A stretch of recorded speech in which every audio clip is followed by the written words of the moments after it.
하나님의 말씀은 창세기 1장 14절에서 23절까지 말씀입니다.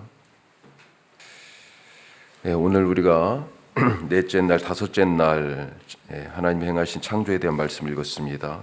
크게 오늘 두 가지만 살펴보죠. 첫 번째로 오직 하나님만 섬기자 하는 것입니다. 오직 하나님만 섬기자. 고대인들에게 자연 어떤 의미였을까요? 고대인들에게 자연, 먼저 고마움이었을 것 같아요. 고마움. 생존을 위하여 살기 위해서 꼭 필요하잖아요. 절대적인 토대와 기반이 되는 게 자연입니다. 자연의 도움 없이는 사람이 살 수가 없어요. 자연에서 나는 것들을 먹었죠. 열매를 먹었고 곡식을 먹었습니다. 햇빛과 달빛을 비춰줬어요. 그래서 햇빛이 사라지는 것을 두려워했잖아요. 비를 내려줬습니다. 이런 거 없으면 어떻게 돼요? 죽습니다. 살 수가 없어요. 고마움이었을 거예요. 또 한 가지는 두려움이었을 것 같이 생각이 됩니다. 두려움. 자연 앞에서 인간은 너무나 연약하고 무기력합니다. 우주를 여행하는 지금 이 시대에 우리가 살면서 똑같이 느끼잖아요. 지금 시대에도 홍수나 가뭄 우리가 어찌할 수가 없습니다. 작년에도 강릉에 오랫동안 비가 안 와가지고 얼마나 고생했어요. 아주 막 저수지가 바닥이 드러나 보이고 더 이상 물 공급할 물이 없어가지고 지금도 이런 시대에도 우주를 왔다 갔다 하는 시대에도 홍수와 가뭄 인간이 감당할 수가 없어요. 폭우와 태풍 속에 서 있는 고대인들, 그들의 마음은 어땠을까? 얼마나 두려웠을까? 그러다가요, 우리가 뭔가 잘못했지. 우리가 무언가를 잘못했고 자연이 그것에 대하여 분노해서 무자비하게 심판한다. 이렇게 여기게 되지 않았을까요?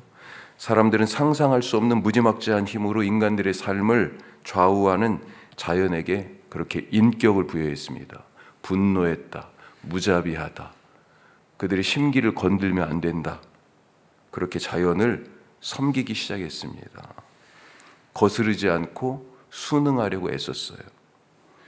자, 이런 생각을 가지고 우리가 이 창세기를 모세가 썼다는 전통적인 견해에 따라서 생각해 보면 당시 모세 시대 그때쯤에 주변에 어떤 나라들이 있었습니까? 어떤 사람들이 살고 있었어요? 이 창세기에 이 유대인들, 이 히브리인들 말고 이집트에 피라미드를 건설하던 사람들이 있었죠. 또 북쪽으로는 메소포타미아에 훨씬 더 오래전부터 수메르, 아카드, 우르 사망조, 그리고 바벨로니아, 구바벨로니아, 그때 그런 제국들이 벌써 흥망을 거듭하고 거기에 사람들이 그렇게 살고 있었습니다. 그들은 어땠습니까? 이 자연에 대해서 해와 달을 숭배했어요. 우리가 알다시피 이집트의 태양신 라, 또 메소포타미아에서는 탄닌이 아니죠. 난나라고 하는 달신을 섬겼습니다. 21절에 보면 큰 바다짐승을 창조하신 일이 나와요. 큰 바다짐승이라고 표현되어 있는데 이게 히브리 말로 탄닌입니다. 탄닌. 나중에 다른 데 가서는 용, 뱀 이런 식으로 번역이 되어 있었어요. 이런 것들을 숭배했어요. 왜? 얼마나 그것들이 무섭고 두려운지 알거든요. 자연을 숭배하던 그 두려움 속에서 거기에 인격을 부여하고 숭배하던 사람들. 하지만 창세기는요, 이것을 단호하게 지금 거부합니다. 아니다. 틀렸다. 이것들은 숭배의 대상이 아니라 예배의 대상이 결코 아니다. 모두가 다 하나님이 만드신 창조물이다. 피조된 것이다. 고대인들은 자연을 두려워했고 그 앞에 겸손했고 그것에 굴복했고 나아가서 숭배하고 경배했습니다. 왜 그래요? 그것들이 인간의 삶을 좌우한다고 믿었기 때문에. 그렇지만 무엇이 과연 우리의 숭배와 경배의 대상이 되냐? 오늘 말씀 이것을 분명하고 확실하게 가르쳐 줍니다. 지금 인간의 삶을 좌우하는 것이 무엇입니까? 이제 더 이상 자연은 인간의 삶을 그렇게 좌우한다고 생각하지 않죠. 예전에 두려워서 인격을 부여했는데 이제는 비인격화됐습니다. 과학을 통해 가지고 그렇게 됐죠. 그래서 자연은 더 이상 두려워할 대상이 아니고요, 알아가고, 그래서 탐구의 영역이고, 그래서 달까지 탐사하고 화성까지 보내고, 로봇을 비행선을 보냈잖아요. 그렇죠? 그건 탐구의 영역이고, 그리고 그렇게 알아가면서 이용하게 되고, 심지어 정복하게 되고, 더 이상 두려움과 숭배의 대상이 아닙니다. 그러면 무엇이 우리를 두렵게 하고 우리가 그 앞에서 굴복하게 하는 거예요? 무엇이 우리의 삶을 좌우하고 있습니까? 지금 옛날에 고대인들이 해와 달을 섬겼다고 그러면 지금 뭘 섬기고 있어요? 여러 가지가 있죠. 그것 앞에만 서면 인간이 한없이 두려워하고 작아지는 것, 그것 앞에 복종하는 그것, 무엇이에요? 재물 앞에 그렇고요, 건강 앞에 그렇고요, 자리 앞에, 출세 앞에 그렇지 않습니까? 심지어 자식에게, 가족이, 이런 것들이 우리를 두렵게 하고 우리의 삶을 좌우하고 있어요. 이걸 한마디로 묶어서 뭐라고 얘기할 수 있습니까? 우상, 이렇게 얘기하는 것입니다. 우상. 해와 달을 창조하시고 바다의 그 큰 짐승, 그것을 창조하신 분이 하나님이라고 우리가 고백할 수 있다면 그 무엇도 의지하지 않고 하나님만 섬기는 사람으로 살아갈 수 있어요. 오늘 창세기의 이 창조의 이야기는 하나님이 만드신 것이다. 그건 우리의 숭배의 대상이 아니라 우리가 숭배할 오직 유일한 분은 하나님 한 분뿐이다 라고 하는 것을 우리에게 알려주고 있다. 오늘 하나님만 섬기는 그런 삶이 되시기를 바라고 축복합니다. 두 번째요, 보시기에 좋았다. 우리가 창세기 1장을 생각할 때마다 딱 떠오르는 단어 중에 하나가 바로 좋았다, 보시기에 좋았다 하는 이 어절이죠. 왜 매일 창조하신 것을 보고 하나님이 좋았다 이렇게 말씀하셨을까요? 우선 창조 이전 모습을 한번 생각해 보십시다.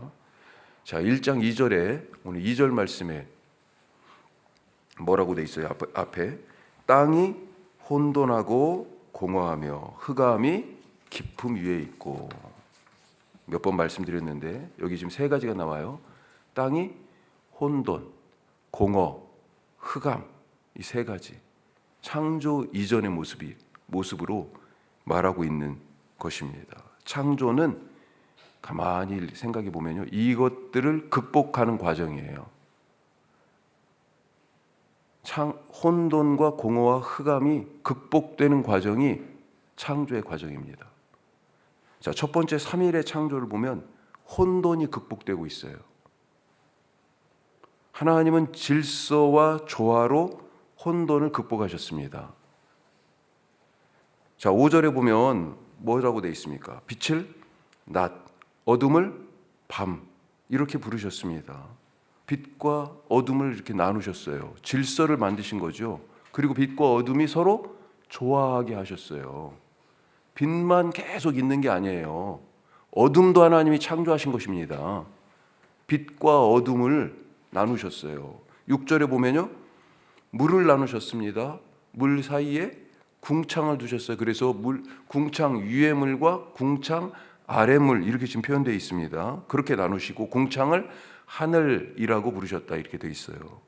9절에 보면요, 물을 한쪽으로 모으시고 땅이 드러나게 하셨어요. 그래서 모은 물을 바다, 그리고 육지, 이렇게 지금 나누셨습니다. 이게 뭐예요? 질서와 조화를 부여하신 거예요. 혼돈 속에. 자, 그 이후에 지금 이어지는 오늘 읽은 말씀 대목 4절에 넷째 날부터 다섯째 날, 여섯째 날로 가면 뭐 어떻게 됩니까? 하나님의 창조는요, 공허를 극복하는 과정이었습니다. 공허를 바꾸십니다. 하늘의 궁창 지금 텅 비어 있잖아요. 거기에 해와 달과 별을 20절에 보면요, 이 하늘의 새들을, 아까 바다 그 물에는 물고기들을 그렇게 채우십니다. 그리고 22절에 보세요. 22절에 보면요, 뭐라고 말씀하세요? 우리 22절에 보면 하나님이 그들에게 복을 주시며 이르시되 뭐라고요? 생육하고 번성하여 바닷물에 충만하라. 하늘에는 새들도 번성하라. 예. 자, 생육, 번성, 충만. 이게 지금 5째 날인데 6째 날에는요, 짐승과 사람들로 땅을 또 가득 채우십니다. 번성하게 하세요. 그리고 나서 사람에게 복을 주시면서 뭐라고 말씀하세요? 사람에게 28절에 보면, 자, 하나님이 그들 사람에게 복을 주시며 똑같은 말씀을 하세요. 생육하고 번성하여 땅에 충만하라. 하나님이 이렇게 당신의 말씀, 당신의 계획대로 말씀하시는 대로 그대로 되는 것을 지금 보고 계십니다. 그리고 뭐라고 말씀하세요? 좋다 말씀하십니다. 왜 좋아요? 그 안에 지금 이루어지는 것을 보고, 창조되는 이 모든 것들을 보고. 창조 이전에는 뭐 했다고요? 혼돈과 공허와 흑암이었습니다. 하지만 하나님은 창조를 통해 이것을 바꾸셨어요. 흑암은 빛으로 바뀌었잖아요. 맨 처음 선언이 뭐예요? 빛이 있으라예요. 빛이 있으라. 이 빛이 뭡니까? 생명이에요. 그래서 창조 전체는 뭐예요? 생명이 부여되는 과정입니다. 혼돈은 말씀드린 것처럼 질서와 조화로 극복되었고, 공허는 번성하여 충만으로 바뀌었습니다. 하나님이 이렇게 창조하신 것은 이것이 하나님의 본성이기 때문입니다. 본성이에요. 질서와 조화. 하나님은 질서의 하나님이다. 그렇게 말하잖아요. 화평의 하나님입니다. 땅과 하늘에 가득한 번성이 그냥 나온 게 아니고요, 충만하신 하나님 때문에 그 하나님에게서 나왔어요. 우리의 삶은 어떠합니까? 오늘 이 창조의 하나님을 믿으십니까? 우리 삶에 복잡하고 뒤섞이고 앞뒤가 뭔지를 모르겠고 위아래가 앞뒤가 뒤집어진 것 같은 그런 혼란스러운 삶의 모든 순간에 하나님께서 질서를 부여하시고 그 모든 것들, 공존할 수 없을 것 같은 낮과 밤을 서로 조화롭게 공존하게 하셔요. 그런 은혜가 우리 가운데 있으시기를 바라고 축복합니다. 텅 비어서 허무하고 무기력하고 힘 빠지고 더 이상 아무것도 할 수 없을 것 같았는데, 그런 공허 속에 하나님께서 생명을 불어넣으시고 번성하게 하시고 충만하게 하시는 은총이 오늘 우리 가운데 있습니다. 중요한 것은 뭐예요? 이 모든 창조 사역이 하나님의 말씀에서 왔다는 것. 말씀대로 된 것을 보시고 그 말씀대로 질서 있고 조화롭게, 그 말씀대로 번성하고 충만하게, 그 말씀대로 생명이 가득 그 안에 있는 것을 보시고 좋았다 말씀하시는데, 오늘 우리의 삶을 보시고 하나님께서 그렇게 좋았다. 아, 저 집사, 저 권사, 우리 저 딸, 저 아들, 우리가 살아가는 것을 보시고 좋다 이렇게 말씀하시는 하루, 그 풍성한 은혜를 누리시기를 주님의 이름으로 축복합니다. 기도하겠습니다. 자, 오늘 우리가 이 말씀 나눴는데요, 과연 우리는 하나님만 섬기고 있습니까? 하나님이 나의 삶의 돌파구고 구원자이시며 정말 창조자이십니까? 세상에 하나님 말고 다른 것을 섬기는 사람들이 너무 많이 있습니다. 우리가 어제 그제 지금 뉴스를 통해서도 봤지만,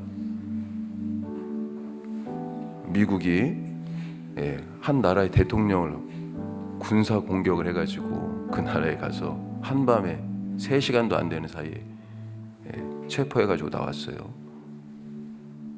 이게 그 사람이 잘못하고 못하고를 떠나서 이래가지고 이제는 강대국들이 언제든지 무엇을 명분으로 삼아서 힘없는 나라들 충분히 이제 공격할 명분이 생겼어요.